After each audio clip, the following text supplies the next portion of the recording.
जय हिंद साथियों, 22 नवंबर 2023 का करंट अफेयर हम लोग स्टार्ट करते हैं। तो चलिए देखते हैं जो भी महत्वपूर्ण सभी प्रतियोगिता परीक्षा में पूछे जाने वाले करंट अफेयर होते हैं उसको हम लोग प्रत्येक दिन पढ़ते हैं। तो चलिए स्टार्ट करते हैं। तो इस पंक्ति से हम लोग प्रारंभ करेंगे। व्यक्ति क्या है ये महत्वपूर्ण नहीं है, परंतु व्यक्ति में क्या है ये बहुत महत्वपूर्ण है। तो आप लोग सभी इस बात का ख्याल रखते हुए जो है अपने तैयारी को आगे बढ़ाइए और चीजों को समझने का प्रयास कीजिए। चलिए आज हम लोग का जो इंपॉर्टेंट चीज है, जो खबर आपके सामने निकल के आया है, तो उसको रखते हैं। तो सबसे पहले ये देखिए, जो है रोपड़ में जो है IIT रोपड़ है, ठीक है, पंजाब में पड़ता है ये। वहां के जो है शोधकर्ताओं ने जो है टेंटलम एक धातु है उसका खोज किया है सतलज नदी के रेत पे। तो उसके बारे में बात करेंगे, सतलज नदी के बारे में जानेंगे, ठीक है। टेंटलम धातु क्या होता है, ये भारत सरकार के लिए या भारत के लिए क्या महत्वपूर्ण है, ठीक है। सेमीकंडक्टर के रूप में इसका कैसे यूज किया जाएगा, क्योंकि जितने भी इलेक्ट्रॉनिक सामान बनता है वहां पे सेमीकंडक्टर का यूज होता है और टेंटलम धातु उसके लिए महत्वपूर्ण समझा जाता है। चलिए उसके अलावा क्या है, पंकज आडवाणी है ये, ठीक है। ये जो है बिलियर्ड चैंपियनशिप, विश्व बिलियर्ड चैंपियनशिप आपके कतर के दोहा में हो रहा था, ठीक है। और ये जो है अपने नाम 26वां विश्व बिलियर्ड चैंपियनशिप मतलब अपने नाम किया है। तो ये थोड़ा सा बहुत रिकॉर्ड वाला बात हो जाता है। अब आइए यहाँ पे एमी अवार्ड। एमी अवार्ड विश्व का सबसे सर्वश्रेष्ठ टेलीविजन अवार्ड माना जाता है, न्यूयॉर्क में दिया जाता है, ठीक है। तो टेलीविजन के क्षेत्र में ये अवार्ड दिया जाता है। ये है आपका एकता कपूर और ये है आपका वीरदास। वीरदास को जो मतलब सर्वश्रेष्ठ कॉमेडी के लिए दिया गया है, ठीक है।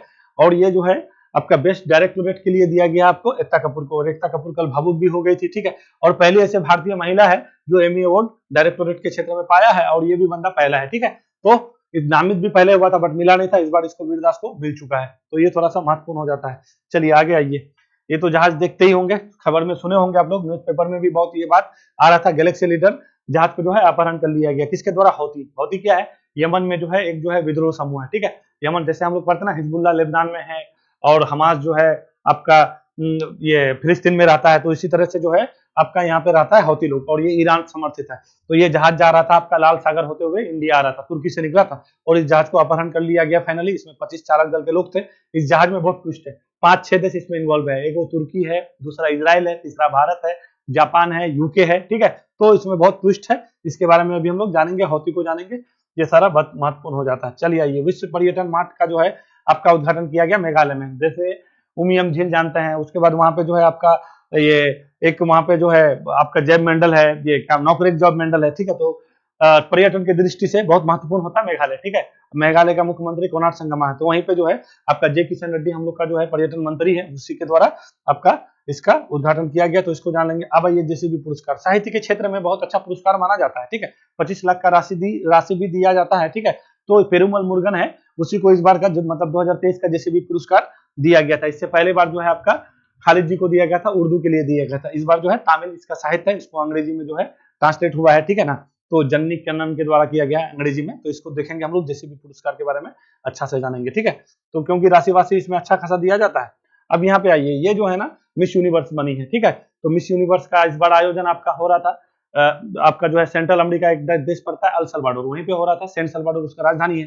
तो ये जो है मिस यूनिवर्स अपना बनी है, ठीक है। तो इसको भी जान लेंगे, मिस यूनिवर्स नहीं अपना आई है। उसके बाद अभी जो है इजराइल के द्वारा जो है आपका लश्कर ए तैयबा को आतंकवादी संगठन जो है अपना आतंकवादी सूची में जो है संगठन के रूप में जो है आतंकवादी संगठन घोषित किया गया। क्यों किया गया भाई, तो क्या कहिएगा, 26/11 का जो हमला हुआ था, 26 नवंबर 2008 को ताज होटल पे बहुत बड़ा भयंकर हमला हुआ था, जानते हैं, बहुत लोग अपना जान गंवाए थे, ठीक है। तो उसका 15 साल पूरा हो रहा है, पहली बात। दूसरी बात क्या है ना कि अभी इजराइल चाह रहा है कि हमास को जो है भारत के द्वारा क्या आतंकवादी संगठन घोषित किया जाए। तो दो पक्ष है इसमें, ठीक है, कि अगर हम इसको दे देते हैं, क्योंकि ये लश्कर ए तैयबा भारत में अटैक किया था, और हम इसको अगर आतंकवादी संगठन देंगे तो क्या है कि भारत वाला भी किसको, हमास को दे देगा, ठीक है। तो यहाँ पे एक पक्ष निकल के आता है और दूसरा है आपका 15 वर्ष के उपलक्ष्य में, ठीक है। तो इजराइल का जो है दूतावास के द्वारा जो है ये चीज घोषणा किया गया है। और इससे पहले भी इजराइल के जो अब राजदूत हैं उसके द्वारा कई बार मांग भी किया गया कि हमास को भारत जल्दी से जल्दी क्या करे, आतंकवादी संगठन घोषित करे। देखिए ये सब बहुत सारे संगठन है ना, सब देश के द्वारा जो है इसको आतंकवादी संगठित मतलब संगठन नहीं मानता है। क्यों, देखिए आतंकवादी संगठन मानने का 2-3 मेन मुख्य रीजन होता है। पहली बात है कि कोई भी देश को व्यक्तिगत रूप से अगर उस देश को कोई संगठन के द्वारा उसको हार्म यानी कोई नुकसान पहुंचाया जाए तब वो उसको आतंकवादी संगठित घोषित कर सकता है। दूसरी बात है कि उस संगठन से संबंधित कोई चीज अपना देश के साथ जुड़ा हुआ। दूसरी बात, हम दूसरे की वजह से, तीसरे की वजह से किसी भी हो सके वो उसके साथ उसका आपसे कोई संबंध हो, हम उसके कैसे आतंकवादी संगठन मतलब संगठन घोषित कर दे। ठीक है, तो इसके बारे में है बात। ठीक है, तो ये सारा चीज को अभी हम लोग देखेंगे, भारत सरकार इसके बारे में क्या सोचती है नहीं सोचती है, ये सारा चीज है। उसके बाद क्या है ना, ये अभी आपका ग्लोबल फिशरीज कॉन्फ्रेंस हो रहा था, अहमदाबाद के साइंस सिटी में उद्घाटन किया गया है। ठीक है, पुरुषोत्तम रूपाला है, हम लोग मत्स्य मंत्री हैं। ठीक है, तो उसी के द्वारा किया गया है, तो इसको भी हम लोग देख लेंगे। तो चलिए प्रारंभ करते हैं, हम लोग यहीं से प्रारंभ करते हैं। अच्छा, ये जो है क्या है, लश्कर तैयबा के बारे में जानेंगे, उसके बाद फिर हम लोग आगे सारा चीज समझने का प्रयास करते हैं। ठीक है, तो चलिए सबसे पहले क्या है कि क्या लिखा है कि हाल ही में लश्कर तैयबा को किस देश ने आतंकवादी संगठन की सूची में शामिल किया है। तो ये बात तो आपको बोल ही दी है, लश्कर तैयबा का जो है आतंकवादी संगठन के रूप में सूचित किया है कौन, इजराइल ने। अब लश्कर तैयबा क्या है, तो पाकिस्तान में एक सक्रिय समूह था। ठीक है, ये लोग का जो है पाकिस्तान में जो है इसका मतलब संगठन का मुख्य माना जाता है। इसका जो है स्थापना किया था आपका मेन जो है हाफिज सईद। ठीक है, इसका नाम याद रखिएगा, हाफिज सईद है। ठीक है, हाफिज सईद के द्वारा जो है इसका, हाफिज सईद के बारे में आपको थोड़ा सा नाम याद रखना है। इसको जो है इंटरनेशनल आतंकवादी घोषित किया गया है, मोस्ट वांटेड आदमी है। अब पाकिस्तान के द्वारा भी जो है 2003 को, जब कहिएगा 2003 को जो है इसको आतंकवादी संगठन घोषित किया हुआ है। तो इसको जो है लश्कर तैयबा को कौन कौन मानता है आतंकवादी संगठन, थोड़ा उसको जान लीजिए। भारत मानता है, यूके मानता है, यूरोपियन यूनियन मानता है, यूएनओ मानता है, अमेरिका मानता है, कनाडा मानता है, जापान मानता है, ऑस्ट्रेलिया मानता है, इतने सारे देश है, रूस मानता है, ये लोग मानता है लश्कर तैयबा को एक आतंकवादी संगठन। अब देखिए यहाँ पे अभी क्या जरूरत पड़ा कि इजराइल इतना दिन से, क्योंकि देखिए पाकिस्तान, सबसे पहली बात है पाकिस्तान इजराइल को देश की मान्यता देता ही नहीं। सबसे पहली बात है इजराइल को जो है ना, ये बात थोड़ा सा जान लीजिएगा, इजराइल को जो है पाकिस्तान देश नहीं मानता है, सबसे पहली बात है। ठीक है, हम लोग तो बाद में दिए थे, सबसे पहले अमेरिका जो है इजराइल को देश का मान्यता दिया था। ठीक है, 1948 में। इजराइल को पाकिस्तान देश नहीं मानता, पहली बात। दूसरी बात क्या है कि ये जो है ना, इन लोग को कोई लॉस भी नहीं पहुंचाया। अभी क्या है, इजराइल के जो प्रधानमंत्री नेतन्याहू ये चाहता है ना भारत का सिंपैथी लेने के लिए, ये सोचता है कि अगर हम लश्कर तैयबा को दे दें, आतंकवादी संगठन घोषित कर दें, तो क्या होगा कि हमारे यहाँ जो हमास हमला कर रहा है, हमास जो है अपना आजादी के लिए लड़ाई लड़ रहा है, हमास जो है अपना जो भी कर रहा है, ठीक है, तो उसको हमास को आतंकवादी संगठन घोषित कर दे भारत के द्वारा। अगर भारत हमास आतंकवादी संगठन घोषित कर देता है हमास को, तो हमको एक क्या मजबूत पक्ष मिलेगा। ठीक है, कई बार इजराइल के राजदूत के द्वारा मांग भी किया गया है। ठीक है, जिस टाइम फिलिस्तीन से बात हो रहा था, ठीक है, किसका, भारत का, तो उस टाइम जो है बोला कि हमास को आतंकवादी संगठन घोषित कीजिए। अब देखिए भारत सरकार का एक स्पष्ट मतलब रूप है, फिलिस्तीन एक संप्रभु राष्ट्र का बात करता है, भारत हमेशा से बोलता है, मतलब टू स्टेट की बात करता है, टू स्टेट थ्योरी में भारत विश्वास रखता है, पहली बात। और दूसरी बात क्या है ना, हमास के द्वारा अभी अपना भारत में, अपने देश में किसी भी तरह का कोई भी कृत्य नहीं किया गया है।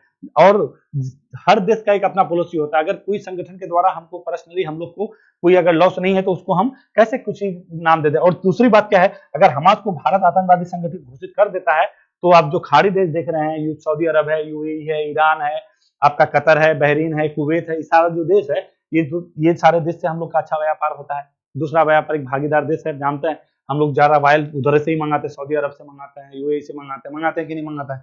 तो कहने का मतलब है, अगर इसको हमास और हमास को लेकर के उस सब देश का एक पॉजिटिव, मुस्लिम इस्लामिक देश है, हमेशा पॉजिटिव रहता है, अगर हमास को दे देता है आतंकवादी संगठन, तो सब देश क्या हो जाएगा, हो सके नाराज हो सकता है। और जब नाराज हो जाएगा, तो हम लोग का व्यापारिक क्या हो जाएगा, अगर व्यापार करते हैं तो वहां पे थोड़ा सा बाधा उत्पन्न हो सकता है। तो भारत सरकार कोई भी अपना काम करती है सोच समझ के करती है। हम लोग को हमास से मतलब नहीं है कि हमास को हम क्या करें नहीं करें, तो हम लोग को खुश करने के लिए ये काम नेतन्याहू जी अपना करवाए हैं। ठीक है, तो ये दो तीन पक्ष है। अब देखिए भारत सरकार का अपना स्टैंड है, अपना विदेश नीति है, अपना सोच करके कोई फैसला लेंगे कि क्या हमारे लिए अच्छा होगा। देखिए सबसे बड़ा कुछ नहीं होता, पैसा होता है, व्यापार नहीं होगा खेल खत्म हो जाएगा। ठीक है, तो भारत सरकार इतना बेवकूफ नहीं है कि कोई भी काम, अगर अभी इसको लश्कर तैयबा को ये नहीं दिया है, देखिए लश्कर तैयबा यहाँ पे और एक जो है आपका आतंकवादी संगठन है, ठीक है, वहीं का है, आपका पाकिस्तान का है, उसका नाम क्या है भाई, उसका नाम बड़ा अच्छा आतंकवादी संगठन है। ठीक है, अभी उसको भी नहीं दिया, सिर्फ अभी लश्कर तैयबा को ही दिया है, उसको भी देगा तब देखा जाएगा कि क्या है नहीं है। अभी बहुत सारा इसमें देखिए भू राजनीति है, भू राजनीति में बहुत कुछ चलता है। ठीक है, तो यहाँ पे देखिए, यहाँ पे और दो एक तो नाम, हिजबुल्लाह का नाम याद रखिएगा, लेबनान से संबंधित है हिजबुल्लाह के बारे में एक बार और बताए थे, हिजबुल्लाह है, ठीक है, लेबनान का है, ठीक है, हमास तो जानते ही है फिलिस्तीन का है, और आपका हौती। अच्छा आगे आते हैं तो फिर अभी थोड़ा सा हम लोग देख लेंगे, चलिए ठीक है, लंबा चला जाएगा। अब आइए यहाँ पे क्या है, देखिए ये जो है सेनी पलासियोस है, ये क्या है, ये मिस वर्ल्ड बनी है। देखिए 72वें मिस यूनिवर्स का ताज, मिस वर्ल्ड क्या बोल रहे हैं, 72वें मिस यूनिवर्स का ताज सेनिस पलासियोस को जो है क्या किया गया है, पहनाया गया है। कहने का मतलब है इससे पहले जो है 71वां आपका था कौन, गैब्रियल था, ये याद रखिएगा। ठीक है, उसके अभी जो 72वां आपका आयोजन हो रहा था, कहाँ पे हो रहा था? अल सल्वाडोर, ठीक है। अल सल्वाडोर का राजधानी सैन सल्वाडोर है, वहीं पे इसका आयोजन हुआ आपका 2 दिन पहले। और आपका नया मिस यूनिवर्स बन के कौन निकल के आई? सेनिस पेलेसियोस। ये कहाँ की रहने वाली है? तो ये रहने वाली है आपका निकारागुआ। निकारागुआ कहाँ है भाई? तो निकारागुआ एक सेंट्रल अमेरिका देश है। सेंट्रल अमेरिका में 7 देश आता है, अभी आपको दिखाते हैं हम, ठीक है। तो निकारागुआ का राजधानी कहाँ है? मानागुआ है, अल सल्वाडोर में। और इसका आयोजन हो रहा था, आयोजन स्थल कहाँ था? अल सल्वाडोर का राजधानी सैन सल्वाडोर। तो ये थोड़ा सा याद रखिएगा, आयोजन कहाँ हो रहा था? इसका राजधानी में सैन सल्वाडोर में, तो ठीक है, सैन सल्वाडोर, ठीक है। तो थोड़ा सा इसको याद रख लीजिएगा, ठीक है। कोस्टा रिका का राजधानी सेंट जोस है, सेंट जोस, ठीक है। थोड़ा सा सेंट जोस को भी याद रखिएगा, सेंट जोस है। तो थोड़ा सा इसको थोड़ा सा जान लेना है। अभी आता है, थोड़ा सा आपको दिखा देते हैं कि कहाँ पे इसका लोकेशन है। क्योंकि देखिए निकारागुआ क्या है? सेंट्रल अमेरिका है। Central America, Latin America, America में आदमी फंस जाता है, तो इसको थोड़ा सा आपको जानना जरूरी हो जाता है। इसको जान लीजिएगा तो इससे क्या है ना कि आपका जो है एक स्पष्ट नीति आपको समझ में आ जाएगा। चलिए आइए, यहाँ से जो है आपका क्या है, यहाँ से आपका ये सारा जितना भी देश है, लिख क्यों नहीं रहा भाई? हाँ, यहाँ से जितना सारा देश है ये आपका कौन सा है? ये आपका सेंट्रल अमेरिका है। और मैक्सिको जोड़ करके ऐसे करके आइएगा तो ये वाला आपका कौन सा हो जाएगा? लैटिन अमेरिका हो जाएगा, ठीक है। तो ये समझ जाइएगा सेंट्रल अमेरिका में कौन कौन सा देश है। तो यहीं पे है आपका निकारागुआ। निकारागुआ का राजधानी कहाँ है? मानागुआ है। फिर नीचे में आइएगा तो यहाँ पे कोस्टा रिका। कोस्टा रिका का राजधानी कहाँ बोले? सेंट जोस। फिर यहाँ आइएगा तो पनामा, पनामा है, पनामा का राजधानी पनामा सिटी। फिर यहाँ पे आपका पनामा नहर है। फिर यहाँ से आपका शुरू हो जाता है क्या? दक्षिण अमेरिका। यहाँ पे फिर आपका कोलंबिया है, ये वेनेजुएला है, फिर आगे में आना है, ठीक है। तो कहने का मतलब ये हुआ कि यही का आपका देश है, सेंट्रल अमेरिका में पड़ता है, ये सारा लैटिन अमेरिका हो जाता है। तो इसको थोड़ा सा आप लोग को देख लेना है, ठीक है। तो अच्छा, 7 देश बताए थे ना कि 7 देश यहाँ पे है कौन कौन, ठीक है। तो सबसे पहले यहाँ पे होंडुरास चलनी है, यहाँ से आइए। सबसे पहले यहाँ पे क्या कहिएगा आपका? सबसे पहले जो है आपका ये छोटा सा देश है यहाँ पे, बेलीज। क्या कहिएगा? बेलीज, बेलीज। इसका राजधानी कहाँ? बहुत बार पूछ लेते हैं सब देश का राजधानी। बेलीज का राजधानी बलमापोन है, ठीक है। यहाँ पे आइएगा तो होंडुरास है, होंडुरास का राजधानी तेगुसिगल्पा है, ठीक है। तेगुसिगल्पा है, ठीक है। लिखने का जगह नहीं है, बस ऐसे सुन लीजिए। यहाँ पे होंडुरास है, यहाँ पे आपका बेलीज है, यहाँ पे आपका ग्वाटेमाला है, यहाँ पे आपका अल सल्वाडोर है। फिर इधर आगे बढ़िएगा तो यहाँ पे आपका भाई जो अभी बोले हैं, ठीक है। उसके बाद यहाँ पे आइएगा कोस्टा रिका है, ये आपका पनामा है। यहाँ पे आपका ये है आपका ये मानागुआ, यानी ये जो अभी आपका इसका राजधानी बताए थे। तो ये थोड़ा सा आपको देख लेना है। यहाँ का छोटा छोटा सा देश है। इस देश में पहली बार इस देश में इसका आयोजन हो रहा था, तो आपके लिए थोड़ा सा यहाँ पे निकारागुआ, ठीक है। तो निकारागुआ का राजधानी मानागुआ। अब आइए थोड़ा सा हम लोग अपने इंडिया के बारे में जान लेते हैं कि इंडिया में क्या सीन है इसका। देखिए, मिस यूनिवर्स भारत में जो है अब तक 3 ही जो है महिलाएं बनी है। तो सबसे पहले 1994 में बनी थी। 1994 में कौन बनी थी? तो सुष्मिता सेन। क्या कहिएगा? सुष्मिता सेन बनी थी, ठीक है। इसका नाम तो याद रखिएगा, सुष्मिता सेन बनी थी, ठीक है। उसके बाद फिर है 1994 के बाद आपका 2000 में बनी थी। क्या कहिएगा? 2000 में लारा दत्ता। लारा दत्ता का नाम सुने होइएगा आप लोग, ठीक है। लारा दत्ता बने थे। फिर आप जो है आइएगा तो 2021 में, ठीक है। 2021 की कौन बनी थी? तो क्या कहिएगा? ये आपका हरनाज संधू। क्या कहिएगा? हरनाज संधू, हरनाज संधू, ठीक है। तो यहाँ पे भी एक बार आपका 2021 में बनी थी। 2022 का तो 2021 का हरनाज संधू, 2022 का गिब्रियल और 2023 का कौन बनी है? सेनिस पेलेसियोस। ये कहाँ की है? निकारागुआ। निकारागुआ का राजधानी कहाँ है? मानागुआ। इसका आयोजन कहाँ हो रहा था? El Salvador. अल सल्वाडोर का राजधानी कहाँ है? San Salvador. वहीं पे इसका आयोजन हो रहा था और पहली बार हो रहा था, ठीक है। तो ये थोड़ा सा आपको जान लेना है, ये बहुत महत्वपूर्ण है। अब थोड़ा सा सुनिए, ये तो आपका हो गया मिस यूनिवर्स। अब थोड़ा मिस वर्ल्ड का थोड़ा सा कहानी। अभी जो है 2023 का अगर मिस वर्ल्ड आपको कोई पूछेगा तो क्या कहिएगा? करोना बेलाविस्का है, ठीक है। क्या कहिएगा? करोना, ठीक है, बेलाविस्का है, ठीक है। ऐसी नाम है, बेलाविस्का है या बेलाविस्का है, ठीक है। थोड़ा सा देख लीजिएगा नाम तो, ठीक है। यही है, कोरोना बेलाविस्का है, ठीक है। उसके बाद जो है ना भारत में जो है अब तक जो है आपका 6 ऐसा लोग हैं जो मिस आपका वर्ल्ड बनी है। तो सबसे पहले रीता फारिया बनी थी। रीता फारिया का नाम तो याद रखिएगा, ठीक है। रीता जी, ठीक है। यहाँ से लीजिए रीता फारिया बनी थी। कब बनी थी भाई? ये बनी थी 1966 में। कब बनी थी? 1966 में रीता फारिया के बाद जो है आप डायरेक्ट आ जाइए 1994 में, ठीक है। ऐश्वर्या राय बनी थी। कौन कहिएगा? ऐश्वर्या राय बनी थी, ठीक है। ऐश्वर्या राय बनी थी। ये बात आपको थोड़ा सा जान लेना है। उसके बाद 1997 में आइए। 1997 में आपका बनी थी कौन? Diana Hayden. डायना हेडन का नाम जाने होइएगा, ठीक है। Diana Hayden. फिर 1999 में बनी। 1999 में कौन बनी? युक्तामुखी, ठीक है। युक्तामुखी का भी नाम आप लोग सुने होइएगा। फिर 2000 में बना। 2000 में कौन बना? प्रियंका चोपड़ा। ये सब क्या है? ये सब मिस वर्ल्ड है, ठीक है। उसके बाद फिर कब बनी? 2017 में। 2017 में कौन बनी? मानुषी छिल्लर। तो ये सबका इतना सब नाम आपको याद रखना है। कहां से याद रखेगा? डायना हेडन से याद रखना है कि सबसे पहले ये जानिए 2023 का मिस वर्ल्ड कौन है? तो करोना बिलाव इसका है, ठीक है। सबसे पहले भारतीय कौन मिस वर्ल्ड बनी? रीता फाड़िया, उसके बाद ऐश्वर्या राय 94 में, फिर 97 में दाना है, 99 में युक्ता मुखी, 2000 में प्रियंका चोपड़ा, 1917 में कौन? मानुषी छिल्लर। 6 व्यक्ति बनी है और मिस यूनिवर्स 3 व्यक्ति मतलब 3 महिला बनी है, सुष्मिता सेन, लारा दत्ता और हरना संधू। तो ये थोड़ा सा आपका महत्वपूर्ण है। ये थोड़ा सा अभी मिस इंडिया कौन है? तो नंदनी गुप्ता है, ठीक है। ऐसे ही है, नंदनी गुप्ता ही नाम है, ठीक है। देख लीजिएगा, नंदनी जी है, ठीक है, नंदनी गुप्ता है, ठीक है, यही तो है, नंदनी गुप्ता है। इसको देख लीजिएगा, ये क्या है? मिस इंडिया है, ठीक है। ये सब चीज आपके लिए बहुत जरूरी हो जाता है।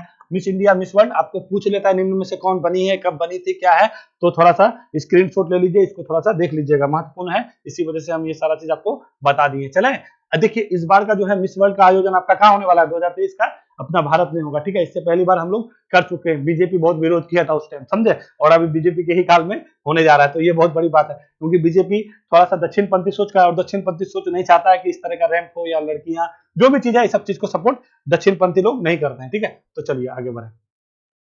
आगे क्या है? हाल ही में किसने 2023 का जेसीबी पुरस्कार? देखिए ये साहित्य के क्षेत्र में बहुत महत्वपूर्ण पुरस्कार माना जाता है। जेसीबी पुरस्कार साहित्य के क्षेत्र में कब से दिया जाता है भाई? 2018 से दिया जाता है, ये बात याद रखिएगा। पुरस्कार राशि कितना है? 25 लाख रुपया दिया जाता है लिखने वाले, और जो अनुवाद करता है उसको 10 लाख का रुपया दिया जाता है, ठीक है। तो इस बार जो है आपका ये जो आपका जेसीबी पुरस्कार मिला है, किसको मिला है? पेरुमल मुरुगन को मिला है, ठीक है। आपको ये पहले याद जान लेना है, पेरुमल मुरुगन को जेसीबी पुरस्कार मिला है। 2022 के लिए किसको मिला था? तो आपका खालिद को मिला था। क्या नाम कहिएगा? उसका नाम आपका था खालिद जावेद, ठीक है। और कौन सी किताब के लिए मिला था? तो क्या कहिएगा? इसका जो है ना एक बहुत अच्छा बुक था, ये मतलब वही था आपका हेवन ऑफ फूड था, ठीक है, ऐसे करके द हेवन ऑफ फूड, हाँ, द हेवन ऑफ फूड को मिला था इस बार। इसका कौन सा बुक है? तो इस बार का बुक कहिएगा फायरबर्ड है। क्या कहिएगा? फायरबर्ड। इस फायरबर्ड जो है बुक जो है, ये तमिल भाषा में लिखा गया। क्या कहिएगा?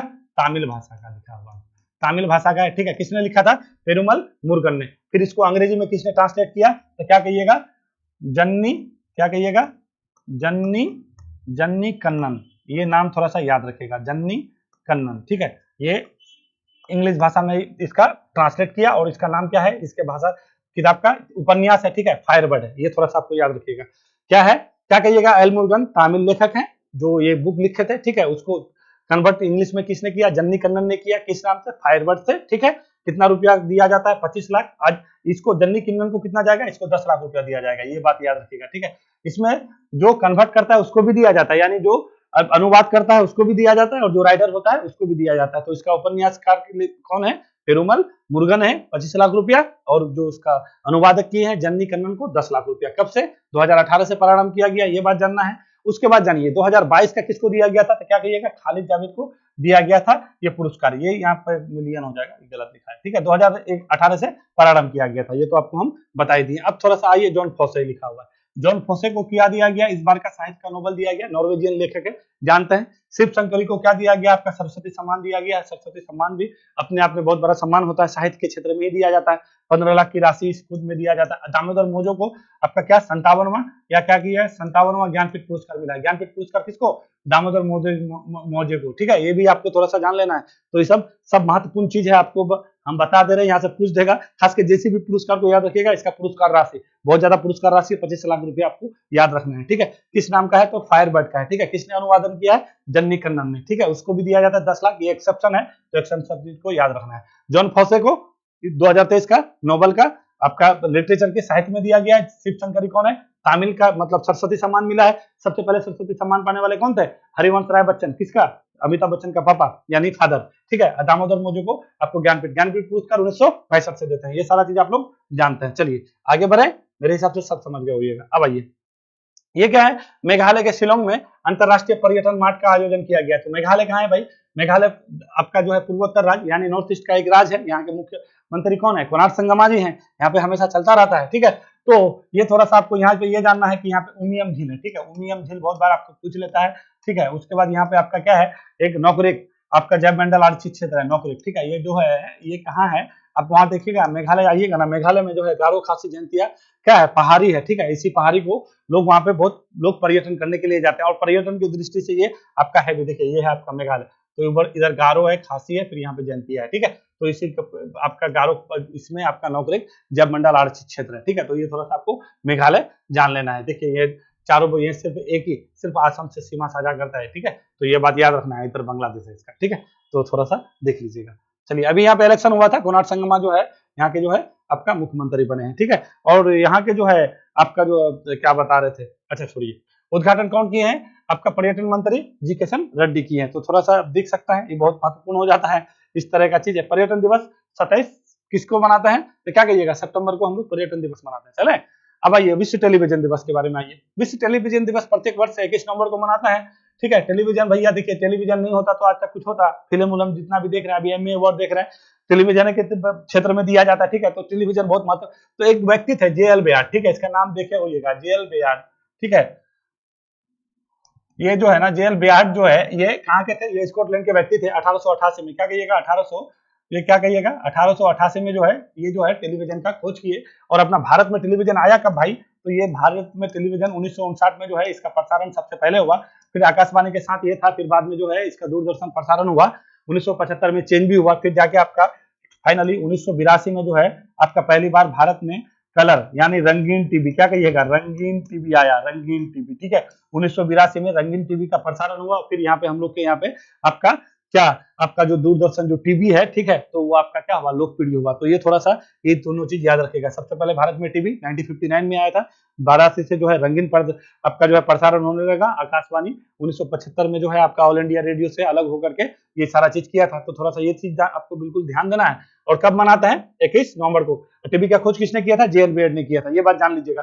2023 का थीम क्या है भाई, तो सुगम्यता है, ठीक है। सबसे पहले ना यूएनओ द्वारा 1996 में इसका घोषणा किया गया, क्या कहिएगा 1996 में इसका घोषणा किया गया, और 1997 से इसको मनाना प्रारंभ किए हम लोग, ठीक है। तो यूएनओ के द्वारा इसको घोषणा किया गया है। तो ये बात आपको थोड़ा सा ध्यान देना है। इस बार का थीम को याद रखेगा, सुगम्यता। अगर टेलीविजन नहीं होता तो आज जो प्रसारण देख रहे हैं, जो भी इंटरटेनमेंट है, कल भी आप लोग को बताया था 20% वृद्धि के साथ विश्व का 5वां सबसे बड़ा सेक्टर है आपका क्या, इंटरटेनमेंट और मीडिया। तो ये बहुत महत्वपूर्ण है, तो इसको थोड़ा सा जान लीजिएगा। 21 नवंबर के दिन हम लोग प्रत्येक वर्ष क्या मनाते हैं, टेलीविजन दिवस मनाते हैं। टेलीविजन का खोज जेएल बेयार्ड किया था। इस बार का थीम क्या है, सुगम्यता। भारत में जो है रंगीन टीवी तो याद रखिएगा, ठीक है। 1982 में जैसे ही रंगीन टीवी आता है, उसके बाद देखिएगा अचानक से इस सेक्टर में एकदम बूम होता है। लोग बहुत ज्यादा इसमें क्या करते हैं, इसमें बढ़ चढ़ के हिस्सा लेते हैं। मतलब थोड़ा सा आपका लोग में लोकप्रिय हो गया तभी से टीवी, क्योंकि 1959 में ही आया था टीवी, मगर उस टाइम लोकप्रिय नहीं था, ब्लैक एंड व्हाइट था, उस टाइम कम्युनिकेशन भी इतना डेवलप नहीं था। तो ये सारा चीज को लेके चलिए आइए आगे में क्या है, हौती विद्रोह ने भारत आ रहे गैलेक्सी लीडर नाम के जहाज का क्या कर लिया है, अपहरण कर लिया है। तो देखिए हौती विद्रोह, हौती है कहाँ पे, पहले आपको ये दिखाते हैं, उसके बाद हम पहले आपको क्लियर होना चाहिए मैप, ठीक है। यहाँ पे तो आपको सेंट्रल अमेरिका ये तो बता ही दिए थे हम ना, ठीक है। चलिए देखिए ये समझिए, यहाँ पे कलर, ठीक है। देखिए ये यहाँ पे आइए, यहाँ पे एकदम से आराम से देखिए, ये भूमध्य सागर है, ठीक है, और यहाँ पे सुएज नहर है, ठीक है। सुएज नहर ये आपका लाल सागर है, ठीक है, समझ गए। और यहाँ पे आपका आदम की खाड़ी है, ये हिंद महासागर है, ठीक है। और ये जो है आपका ये वाला जो देख रहे हैं यहाँ पे, अगर कोई कहेगा तो यहाँ पे आपका बाबल मंदिर है। ये क्या है भैया, ये आपका एक तरह से क्या आप जल संधि बोल सकते हैं, ठीक है। ये आपका स्ट्रेट है, ठीक है, बाबुल मंदिर, बाबुल मंदिर, ये थोड़ा सा याद रखिएगा। फिर अब आता है, देखिए कोई भी जहाज इधर से इधर आएगा तो पहले आपको क्या बताया था कि ऐसे करके घूम के आना होता था, ठीक है। तो 1869 में 59 में काम शुरू हुआ सुएज नहर का, 69 में बना, और 1956 में इसका राष्ट्रीयकरण हुआ। फिर मिस्र के अंदर आ गया, ये सुएज नहर है, इसकी लंबाई 193 किलोमीटर है। ये सारा चीज आप लोग को बता चुके हैं। तो ये नहर के थ्रू ये सारा चीज इधर से जहाज आता है। तो ये जो जहाज था, ये जो जहाज अभी आपको दिखाए हैं, वो जहाज क्या था ना, इस जहाज का जो है तुर्की है, देखिए ये वाला एरिया देख रहे हैं ना, ये तुर्की है। ये जहाज तुर्की से आ रहा था, यहाँ ये जहाज तुर्की से आ रहा था। और लोग पकड़ा कौन, यहाँ पे यमन है, ठीक है। यमन का राजधानी कहाँ है, सना है। तो यहाँ पे हमेशा शिया सुन्नी का मामला चलता है। जो हौती का नाम लिए हैं, ये हौती किससे संबंधित है, ईरान से संबंधित है। यहाँ पे ईरान है, ठीक है। तो ईरान, ये शिया लोग समर्थित है। तो ईरान वाला जानते हैं हमेशा से हमास को सपोर्ट करता है। तो लोग का कहना है कि ईरान के द्वारा कहा गया, और हौती ने क्या समझा, इजराइल के जहाज को समझ करके यहाँ जो है आपका दक्षिणी लाल सागर में ये जो आपका जहाज था, इसको क्या कर दिया, अपहरण करके अपने पास रख लिया। अब देखिए क्यों रखा, जब इस जहाज को पकड़ा गया, जब बात खुल के आगे में आया, तो पता ये चला कि ये जहाज कहाँ का है, इजराइल का नहीं है। किसका है भैया, तो ये जहाज जो है फाइनली किसका है, तो ब्रिटेन का है। अब वहां पे एक व्यक्ति है, इजरायली व्यक्ति है, उस व्यक्ति का उस जहाज में जो है एक होता है ना कि शेयर, तो सबसे अधिक जो है इन्वेस्ट वही व्यक्ति किया है, वो व्यक्ति इजरायली है। पहली बात, इजराइल का कनेक्शन यहाँ से निकल के आया। और है वो जहाज फाइनली कहाँ का, इसमें जो है पैसा कहाँ का ज्यादा, मतलब कहाँ के लोग इन्वॉल्व हैं, तो ब्रिटेन के लोग इन्वॉल्व हैं। ये बात समझ। उस जहाज को मतलब संचालित किसके द्वारा किया जा रहा है, जापान के द्वारा। यहाँ पे आप जापान देखे होइएगा, ठीक है। ये जापान के द्वारा इसको संचालित किया जाता है।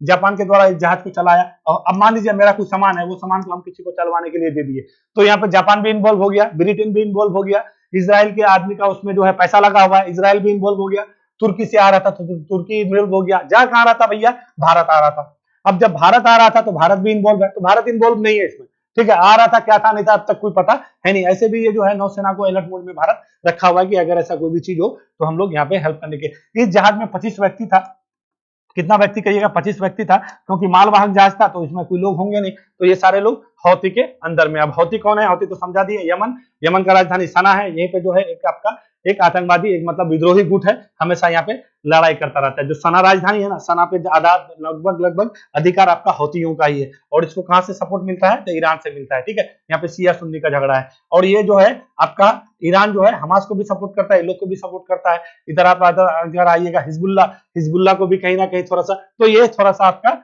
यहाँ पे महत्वपूर्ण हो जाता है। तो इसको याद रखिएगा, दक्षिणी कहां पे हुआ है, लाल सागर में इसको पकड़ाया गया। ये कौन सा सागर है, लाल सागर है। अब यहाँ पे एक चीज और आपको पूछता है बहुत बार, यहाँ पे हॉर्न ऑफ अफ्रीका थोड़ा सा जान लीजिए। हॉर्न ऑफ अफ्रीका में आपका 3-4 देश आता है, तो यहाँ पे आप जिबूती है, इरिट्रिया है, सोमालिया है, ठीक है। इधर आइएगा तो इथोपिया है। ये क्या है, हॉर्न ऑफ अफ्रीका। देखिए ये वाला एरिया है ना, यह वाला एरिया आपका हिंद महासागर का एरिया है, यहाँ पे हमेशा समुद्री लूटपाट होता है, ठीक है। इथोपिया के, सोमालिया के लोग सब देखिएगा अक्सर समुद्री लुटेरा के नाम से जाना जाता है। जो भी इधर से जहाज वहाज आता है, क्योंकि लगभग अच्छा खासा व्यापार इधर से होता है, जो भी जहाज आता है यहाँ पे लोग एक तरह से रंगदारी लेता है, शुरू से रहा है, अभी तो बहुत कुछ कम भी हो गया, क्योंकि जब से जहाज के साथ जो है अपना ये लोग अपना सेफ्टी लेके चलता है, तो जो भी पानी से के माध्यम से आता है तो उसको शूट कर दिया जाता है या कुछ। और इन लोग का क्या है ना कि जाला मिल गया तो मिल गया, एगो जहाज मिल जाएगा, या जान जाएगा तो जाने ना जाएगा। तो कहने का मतलब एक जहाज अगर किसी को मिल जाए, समझ रहे कितना सारा सामान रहता है, तो ये महत्वपूर्ण हो जाता है। तो इस सारा चीज को आपको याद रखना है। लाल सागर से लेके अदन की खाड़ी, बाबुल मंदिर, इधर आपका स्वेज नहर, भूमध्य सागर, ये थोड़ा ठीक है। तो ये थोड़ा सा आपका महत्वपूर्ण हो जाता है, तो इस चीज को थोड़ा सा आपको जान लीजिएगा। हौती को, उसका हिजबुल्ला को, और आपका हमास को, ये थोड़ा सा कौन सा देश में सक्रिय है, क्या इसका रोल है, तो इसको जानना आपको जरूरी है। तो ये देखिए हेलीकॉप्टर से इसको अपहरण किया गया था। पहले इसमें ये वाला जगह में ना पहले छोटा छोटा अपना बोट से आता था, इस बार क्या एकदम हेलीकॉप्टर से आया, ऊपर में लैंड कराया और जहाज को जो है अपहरण कर लिया है। तो ये जहाज में जो है 3-3 आदमी का रोल है। किसका किसका कहिएगा, तुर्की का है, जापान का है, ब्रिटेन का है, इसराइल का भी है, क्योंकि इसराइल का जो व्यक्ति है वो यहूदी है, ठीक है। और यहूदी, उसका पैसा उस जहाज में बहुत ज्यादा। अभी सब एक जहाज बनाने के लिए बहुत रुपया लगता है। ये नहीं समझेगा एक बोट बना लिए, वो इंजन लगा दी, फुर से उड़ गया, ये नहीं है, समझे।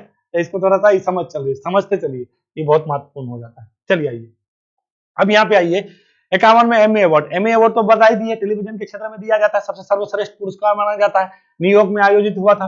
तो 51 में एमी अवार्ड 2023 का आयोजन न्यूयॉर्क में किया गया है, ठीक है। अवार्ड टेलीविजन की दुनिया का सबसे सम्मानित पुरस्कार माना जाता है। ये जो है माना जाता है, अब क्या है ना, बेस्ट डायरेक्टर का जो है डायरेक्टोरेट हो जाएगा यहाँ पे, डायरेक्टोरेट, ठीक है, ये थोड़ा सा कर लीजिए, डायरेक्टोरेट का अवार्ड जो है भारतीय निर्माता एकता कपूर को दिया गया। ये पहली बार ऐसा हुआ है कि कोई जो है निर्माता को जो है इतना बड़ा अवार्ड मिला, पहली भारतीय ये अवार्ड पाने वाली है। ये बात याद रखिएगा, कहेगा पहली भारतीय महिला जो एमी अवार्ड डायरेक्टोरेट के क्षेत्र में मिला, तो क्या कहिएगा, एकता कपूर, ठीक है।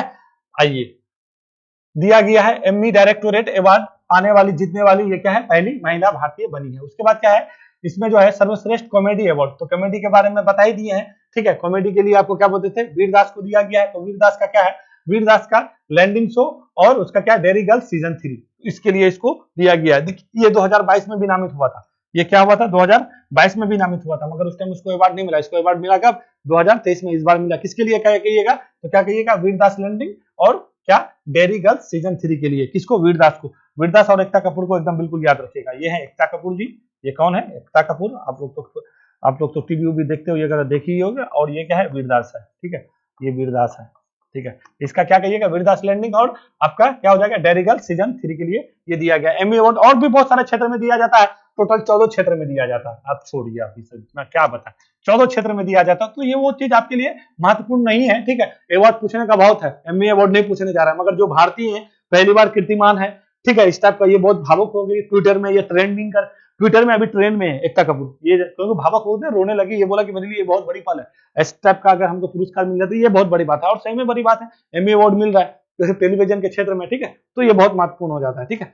तो इसको लेकर के अब जो ट्रेंडिंग में चीज रहता है तो उसको बिल्कुल भी हिट करना है, उसको हिट ही करना है। वो कहीं ना कहीं पूछ नहीं जा रहा है, आपको पूछेगा ही, उससे संबंधित पूछेगा, इससे कुछ ना कुछ पूछ ही लेगा आपको, ठीक है। उससे नहीं पूछेगा तो वीरदास से पूछ लेगा, ठीक है। तो आपको थोड़ा सा ये चीज समझना है। चलिए आइए, ये जो है बहुत बड़ी खबर निकल के आया आपके सामने कि कल ही ये हुआ है आपका, ठीक है। ये कतर जानता है, कतर अभी मध्यस्थता कर रहा है। अब वो बोले ना, इजराइल जो है, इजराइल के कुछ लोगों को जो बंधक बना के रखा है हमास, उसका मध्यस्थता कौन कर रहा है? कतर बैठा हुआ है। बहुत इसका जो टेबल है ना, बहुत सॉलिड टेबल है तो छोटा देश, ठीक है, मगर बहुत सॉलिड आदमी है।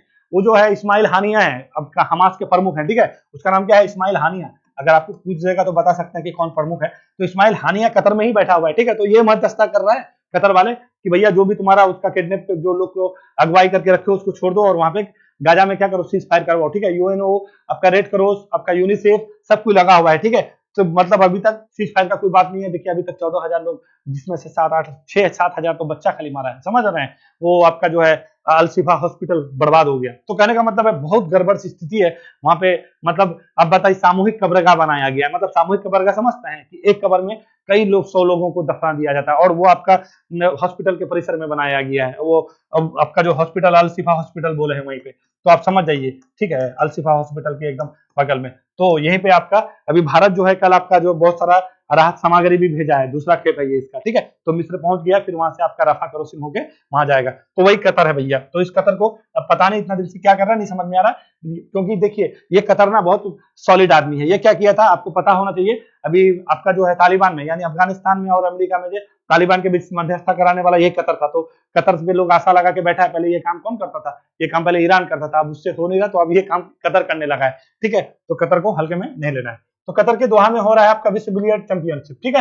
यहाँ पे पंकज अडवाणी क्या किया है ना, 26वां खिताब अपना नाम कर लिया है, ठीक है। क्या कहिएगा? 26वां खिताब किसने जीता भैया? पंकज अडवाणी ने जीता है, ठीक है। कौन सा खिताब कहिएगा? तो विश्व बिलियर्ड चैंपियनशिप, ठीक है ना। जीता है सब किसको हरा के? तो सौरभ कोठारी को हरा के। तो ये थोड़ा सा याद, बिल्कुल भी याद रखना है, ठीक है। क्योंकि विश्व बिलियर्ड चैंपियनशिप किसने जीता, कहां पे हो रहा था? कतर के दोहा में हो रहा था। सौरभ, ये पंकज अडवाणी जीता है, किसको हरा के? सौरभ कोठारी को हरा के। तो आपको थोड़ा सा इस चीज के बारे में आइडिया बिल्कुल भी होना चाहिए। चलिए अब आगे आते हैं नेक्स्ट क्वेश्चन। अगला क्या है? आईटी रोपर के शोधकर्ताओं ने सतलज नदी के रेत से क्या है? टेंटलम धातु। देखिए ये आईटी रोपर तो जानते ही, आईटी, ठीक है। रोपर कहाँ पे है? पंजाब में भाई। उसका शोधकर्ताओं ने क्या सतलज नदी, देख सतलज नदी कहाँ पे आपका निकलता है? यहीं पे राकेशस्थल झील से निकलता है। ऐसे होगा, ये पहाड़ हिमालय वाला, ये नदी पहाड़ हिमालय वाला नदी है, ये याद रखिएगा। ये ऐसे करके भाग करके ये फिर आगे चला जाता है, ठीक है।